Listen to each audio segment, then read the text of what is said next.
एक भारत के खुला मंच पर आपका स्वागत है। अब की बार 400 पार का नारा देने वाली भाजपा को लोकसभा चुनाव के दौरान कई सीटों पर कांटे की टक्कर झेलनी पड़ सकती है, खासकर हरियाणा की कई सीटों पर। हालांकि मतदाताओं के रुझान के मुताबिक इस लोकसभा चुनाव में सबसे चर्चित भाजपा की सोशल इंजीनियरिंग है, जो मोदी मंत्र से जनता को आकर्षित कर रही है। इसके बावजूद घर घर प्रचार करने जा रहे कई पार्टी प्रत्याशियों को विरोध का भी सामना करना पड़ रहा है। जनता उनसे पुराना हिसाब मांग रही है। विरोध की बढ़ती आवाज के बीच में भाजपा तेजी से डैमेज कंट्रोल भी कर रही है। स्टार प्रचारक के रूप में मुख्यमंत्री नायब सिंह सैनी और डैमेज कंट्रोलर के रूप में पूर्व मुख्यमंत्री मनोहर लाल कमान संभाले हुए हैं। हरियाणा में रोहतक और सोनीपत जाटलैंड कही जाने वाली दो मुख्य लोकसभा सीट हैं। यहाँ की राजनीति शुरू से ही किसानों के इर्द गिर्द धुरी की तरह घूमती रही है। इस बार भी किसान आंदोलन और जींद के दाता सिंह वाला बॉर्डर पर युवा किसान शुभकरण की मौत को किसान संगठन भुना रहे हैं। वे गांव-गांव शुभकरण की अस्थियां ले जाकर किसानों को भावुक कर भाजपा के खिलाफ माहौल बना रहे हैं। इसी का नतीजा है कि भाजपा प्रत्याशियों के प्रचार में जाने के दौरान गांवों में विरोध मुखर होने लगा है।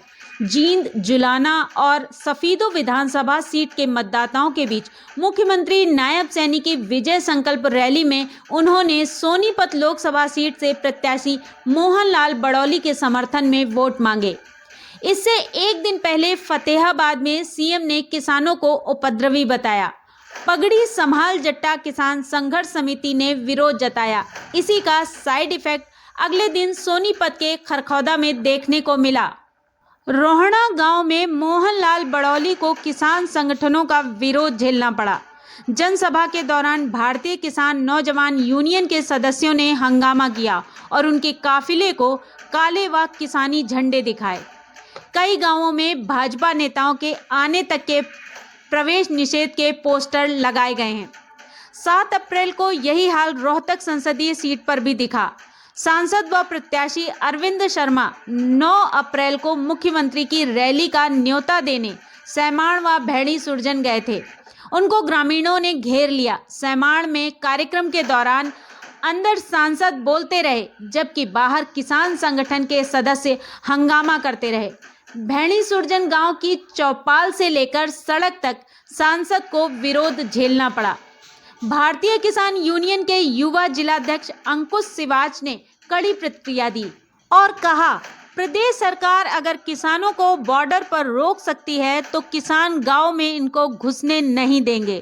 किसान संगठन और किसानों का आक्रोश दाता सिंह वाला बॉर्डर पर युवा शुभकरण की मौत को लेकर भी है।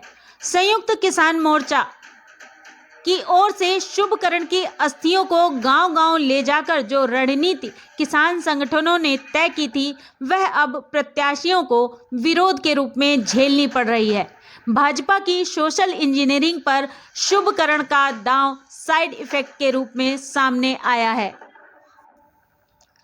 इसी प्रकार मनोहर सरकार में उप मुख्यमंत्री रहे जननायक जनता पार्टी के नेता दुष्यंत चौटाला को भी किसानों का विरोध झेलना पड़ रहा है। जजपा और भाजपा में अलगाव के बावजूद जजपा को भी इस विरोध का सामना करना पड़ रहा है। दरअसल किसान आंदोलन के समय दुष्यंत के मौन साधने पर अब जनता मुखर है। बीते दिनों बरवाल में जाम में फंस गए थे और खानपुर में भी ग्रामीणों ने हूटिंग कर मुर्दाबाद के नारे लगाए थे। स्थिति यह हुई थी कि दुष्यंत को अपनी गाड़ी छोड़ कार्यकर्ता की गाड़ी से जाना पड़ा था। जहां तक सोनीपत और रोहतक के आंकड़ों की बात करें तो यहां पर कांग्रेस का दबदबा रहा है। अभी तक इस सीट पर कांग्रेस किस प्रत्याशी को चुनावी समर में उतारेगी तय नहीं हुआ है, लेकिन प्रचार की कमान हुड्डा परिवार के दीपेंद्र हुड्डा मजबूती से संभाले नजर आ रहे हैं। पहले सोनीपत की बात तो इस लोकसभा क्षेत्र में सोनीपत जिले के गोहाना, गन्नौर, बड़ौदा, राई, सोनीपत, खरखौदा और जींद जिले के सफीदो, जींद, जुलाना विधानसभा क्षेत्र आते हैं। परिसीमन के बाद 2014 में हुए लोकसभा चुनाव में जींद को पहली बार सोनीपत संसदीय क्षेत्र में शामिल किया गया था। इससे पहले यह हिसार लोकसभा क्षेत्र में शामिल था। सोनीपत संसदीय क्षेत्र में कुल 9 विधानसभा क्षेत्र हैं, जिनमें से 6 सोनीपत जिले के हैं। इस कारण सोनीपत का दबदबा रहता है। दिल्ली से महज 40 किलोमीटर दूर सोनीपत की ज्यादा सीटों पर कांग्रेस नेता भूपेंद्र हुड्डा का दबदबा रहा है। इसी प्रकार रोहतक लोकसभा सीट दिल्ली से 66 किलोमीटर दूर है। यह चारों तरफ से हरियाणा के ही 5 जिलों से घिरा हुआ है। यहाँ पहला लोकसभा चुनाव 1952 में हुआ था। इसके उत्तर में जींद, पूर्व में सोनीपत, पश्चिम में भिवानी, दक्षिण में झज्जर, उत्तर पश्चिम में हिसार और दक्षिण पश्चिम में बहादुरगढ़ है। पिछले 2 चुनाव में यहां भाजपा के अरविंद कुमार शर्मा जीते थे। यह अंतर था महज 7,503। अब आप समझ सकते हैं कि भाजपा को इन दोनों सीटों पर फिर से कमल खिलाने के लिए कितनी मशक्कत करनी पड़ेगी।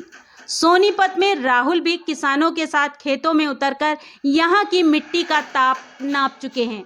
कुल मिलाकर कहें तो लोकसभा चुनाव का बिगुल बजने के साथ यहां राजनीतिक हस्तियों ने पसीना बहाने का काम शुरू कर दिया है, लेकिन मेहनत का फल किसे मिलेगा, यह देखना दिलचस्प होगा। इस पर आपका कहना क्या है, आप हमें ज़रूर बताएं। भारत का सबसे बड़ा विचार, एक से एक भारत। लाइक करें, सब्सक्राइब करें और शेयर करना बिल्कुल ना भूलें। और सबसे ज़रूरी बात आप जान लें, आपका एक वोट किसी की कुर्सी हिला सकता है और किसी को कुर्सी दिला सकता है।